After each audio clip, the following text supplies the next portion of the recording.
Viti 2025 u shndrua në një maraton vërtet zgjedhore për Kosovën, duke prodhuar një ritëm politik thuajse të paprecedent. Kosova po shkon sërish në zgjedhje më 28 dhjetor. E kjo është hera e tretë brenda vetëm një viti. Por pse vendi u rikthye në këtë pikë? Gjithçka nisi më rënd shkurt, me zgjedhjet parlamentare të para të vitit. Qytetarët votuan për një parlament të ri, por rezultati nuk dha atë që kërkon kushtetuta. Një shumicë prej të paktën 61 deputetësh për formimin e qeverisë. Partitë nuk arritën marrëveshje. Negociatat u zvarritën me muaj, asnjë kombinim politik nuk krijoi stabilitet. Asnjë koalicion pa 61 vota. Dhe kështu, kuvendi mbeti i bllokuar.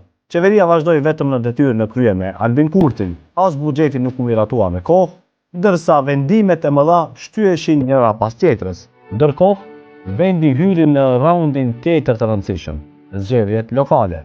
Më 12 tetor 2025 u mbajtën zgjedhjet lokale. Ato sollën garë politike në komuna, por nuk zgjidhën blokadën në nivelin qendror. Kosova mbeti pa qeveri funksionale. Lëvizja vetëvendosje dhe Lidhja Demokratike e Kosovës do të udhëheqin në 7 komuna. Partia Demokratike fitoi në 6 komuna, ndërsa Aleanca për Ardhmërinë e Kosovës në 5 të tjera. Lista serbe fitoi të 10 komunat e vogla me shumicë serbe. Nisma Social-Demokrate, Iniciativa Shtetare për Drenasin Kampion dhe Partia Demokratike Turke e Kosovës fitua nga një komunë. Dhe tani pas 11 muaj shkrisë, Kosova është sërish në prag të zgjedhjeve, por këtë herë të parakohshme. Sipas KQZ-s, në këto zgjedhje do marrin pjesë 28 subjekte politike, nga të cilat 18 parti politike, 3 koalicione, 2 iniciativa qytetare dhe një kandidat i pavarur.